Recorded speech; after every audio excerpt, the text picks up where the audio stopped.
Come on, Bugatti! Welcome to Hoovie's Garage, the dumbest automotive channel in all of YouTube, and say hello to the cheapest Tesla Model S Plaid in the USA.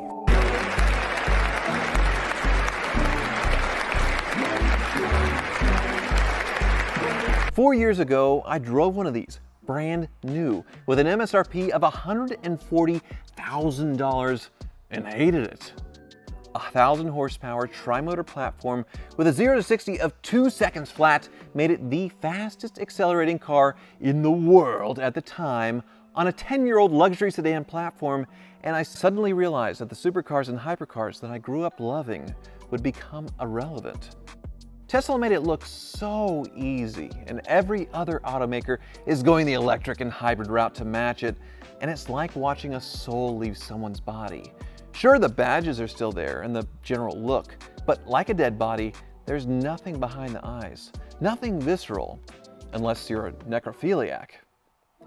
Anyway, other than death and taxes, the only other certainty in this world is massive, massive electric car depreciation. And when I realized a Tesla Plaid can be bought for nearly $100,000 off its original MSRP, I jumped at the chance to buy this with 58,000 miles for $47,000. But being a moron, I decided to fly out and drive it 600 miles home in the middle of winter when battery performance is at its worst. Obviously, adulting is hard, and harder than ever in this digital age where coming home from work doesn't really mean you leave work behind. At least in my case, the holidays, they're a little rough because I do finally get a break, and then I can take stock in how much I've lost or I've missed with keeping on the hamster wheel of making YouTube videos. As fun as it is, it's a lot of work and time. Now, most recently, I got an email with an offer to be on a cooking TV show with my grandma, and with one gone and the other one facing serious health problems, it left me pretty sad thinking back on the moments I'll never have again with them. With BetterHelp, and thanks to BetterHelp for sponsoring today's video, I was able to work through some of that grief years ago when I had a grandma pass away, because I thought there was more I could do to keep her on this planet longer, or at least made her feel more loved if I hadn't been working so hard. And that was a big guilt to carry right after she passed during the COVID shutdown. Now, my BetterHelp therapist helped me address that grief of a past that's never coming back and find a slightly better work-life balance where transitioning between holiday and regular job routines is a little less of a jolt. The new year is a blank space for you to write a new story, and BetterHelp makes it easy to get started. Just fill out a questionnaire and you'll be matched with a therapist in as little as a couple of days. With BetterHelp being fully online, it's super comfortable and convenient, and they have a diverse network of 30,000 plus licensed professionals with a wide range of backgrounds, and you can switch therapists at any time if it's not the right fit. So start fresh any day of the year with BetterHelp. Click the link in the description or go to betterhelp.com/hoviesgarage and get 10% off your first month of therapy. Yeah, I was lucky to find this red metallic one for a great price, and there's a lot of upgrades from the original Model S that I had. First of all, the front end and getting rid of that fake grille was a big plus, and then cameras for Sentry mode, better looking wheels, the panoramic roof, but yeah, this is a very long in the tooth platform, over 10 years old now, and that helps out with the catastrophic depreciation, but it's the same everywhere. So in comparison, I'm taking some notes here just so I'm accurate, and I'm going off of Manheim market research, so average wholesale values. So instead of buying this new, you bought a 2021 Taycan Turbo S, you would have spent $190,000 for an electric car that had a little over 200-mile range. It was infamous for the range being way lower, at least with the EPA estimates. Now that is worth $92,900 according to wholesale market. Now you also could have paid $155,000 for a Lucid Air Grand Touring, had similar performance, much more range, but the average wholesale price on that one, $58,100. When it comes to the Model S, it's $54,500. And these, the original MSRP, were around $140,000. So quite a bit cheaper than the other two. Way, way cheaper than the Porsche. But now it's depreciated $100,000, which is absolutely insane. And just for reference, normal luxury car depreciation, a 2021 S-Class and an S580 would have been $117,000 new, the base price. Now it's $62,600. So even though it's a lot of depreciation with the Mercedes S-Class, it's doing much, much better than luxury electric cars, which are just absolutely horrendous. Now, I am traveling with some gear, about 150 pounds worth of stuff, the last of April stuff from Chicago to ship it back to Kansas, but otherwise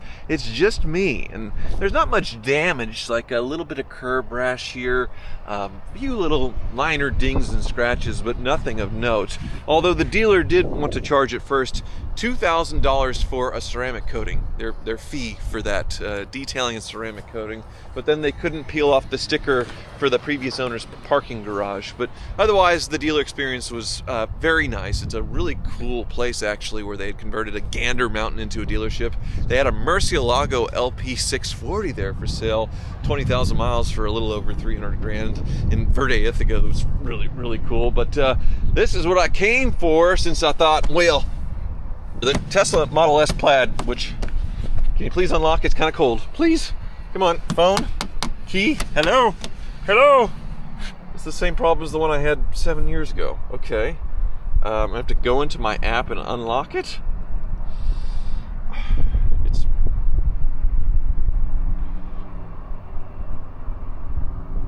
supposed to unlock when I walk up to it, but maybe me walking around it too much was causing problems. But yeah, I have everything loaded in the back, the seat folded down, but the nice upgrades to the interior as well. Of course, everybody back in 2021 was talking about the yoke, which this one definitely has, and it was in my old Cybertruck as well.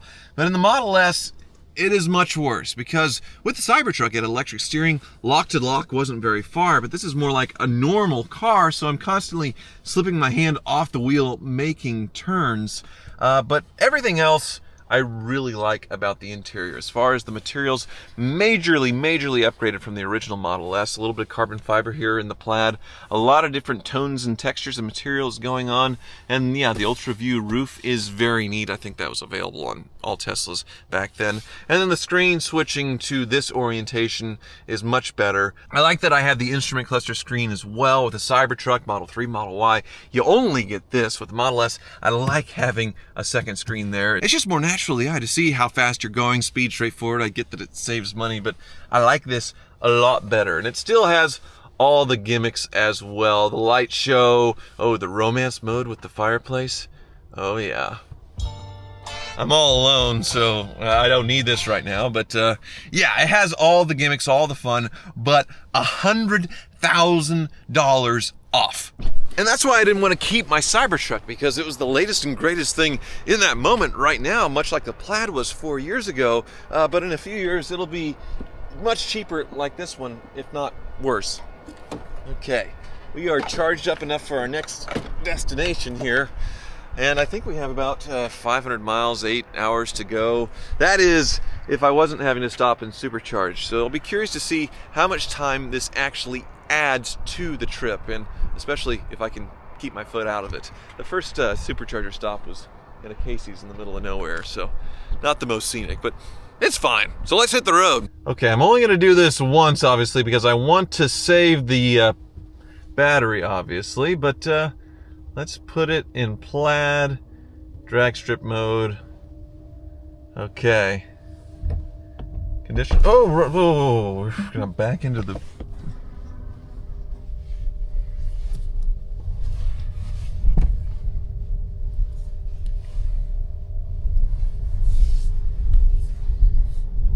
I'm at the entry ramp right here at the very end of it, so we have sort of a straight line, hitting the brake hard, and then hold the accelerator pedal down.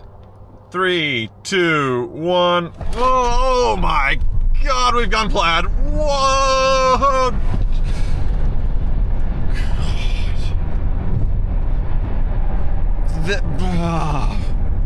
That is absolutely insane. It's just nuts.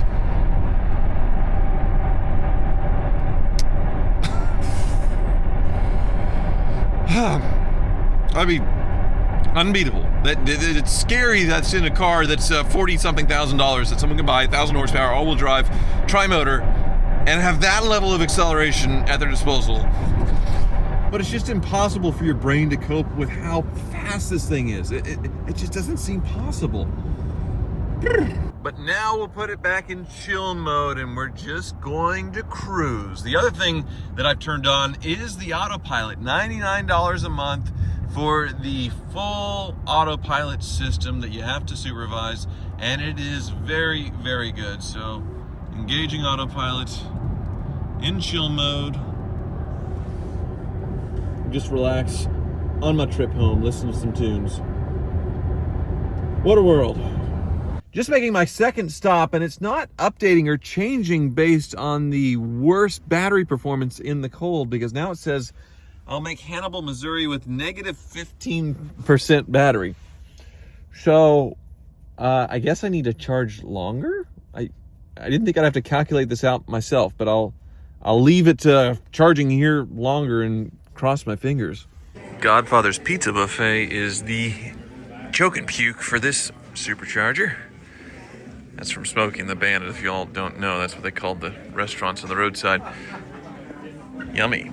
It's been another 2 hours or so, and it had me make another stop for a very full charge. This time the supercharger was at a Casey's General Store again, and now I'm at full charge, which was 340 something miles. But this thing's more accurate because it needs the full charge for me to go fast enough to go 191 miles. So you can switch it to percentage on the battery, and I think it does adjust on the screen. Earlier when I saw that negative 15%, it was because I hadn't charged the car yet. So now I'm supposed to make it to Liberty, Missouri with 12% charge remaining, do another big charge, and then that's enough to get me back home to Kansas. And I gotta say, the battery doesn't seem diminished. Nothing seems wrong with the car. It's 4 years old. There's no bugs, no quirks, nothing. Just $100,000 in depreciation. It's just absolutely insane that I can get a car that was this cool a few years ago and so expensive for this cheap. It's nuts. And the dealer I bought it from did disclose to me that they had this car for about 5 months and lost their butts on it, paid over 50 grand for it, and they're not buying any more Teslas. They lost their butts on some Cybertrucks and some others, and the depreciation on electric cars is just so terrible that they're not messing with it. That's why their inventory is a lot of nice import stuff and enthusiast things. Cars with more stable or predictable depreciation curves. So I think I got a good thing here, which is not something I normally do. Normally I buy something really bad, stupid, and talk about how stupid I am, and that doesn't seem to be the case here. This seems like a slam dunk. Fingers crossed. We're not home yet.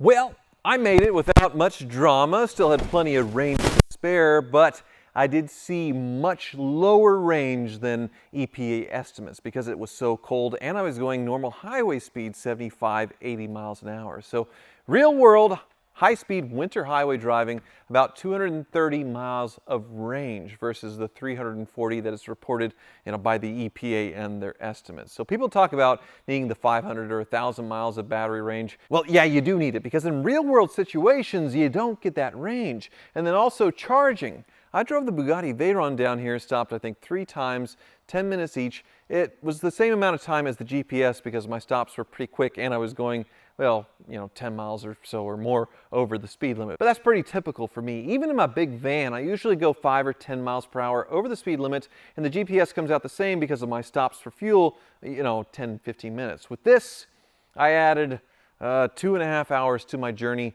stopping to charge 4 times. And even with the faster charging on these modern Teslas, that is a big add to a trip. Sitting for 45 minutes or almost an hour to charge, even with the Olive Garden and unlimited breadsticks and salad and all that stuff, that was my last stop in a nice shopping area, and that was very yummy. It just adds too much time to the trip. It's just not practical for cross-country driving, in my opinion. So I'm very happy to have the Plaid home and not have shipped it, considering all the scams going on with shipping lately, and this thing could have ended up in Mexico or who knows where. So I'm more apt to drive cars now cross-country than ship them home. And, well, I guess there's one thing left to do since I do have another 1,000 horsepower car here.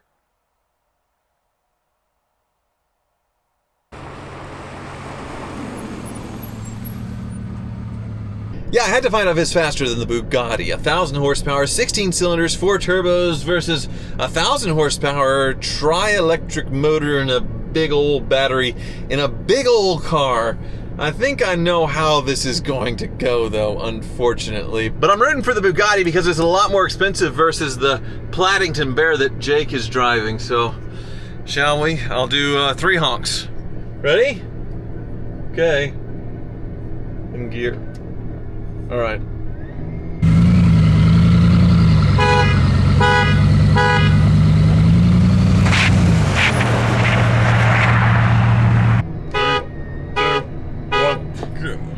Oh, something happened.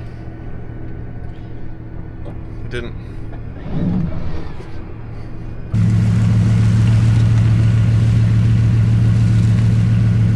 Try this again. Good.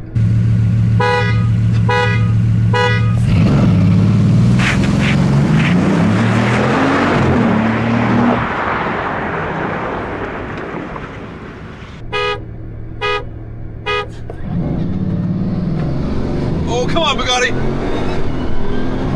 Holy moly, it held it. It held it off. All right. Not bad. I think Jake was a little slow on the jump, but how about that? What happened?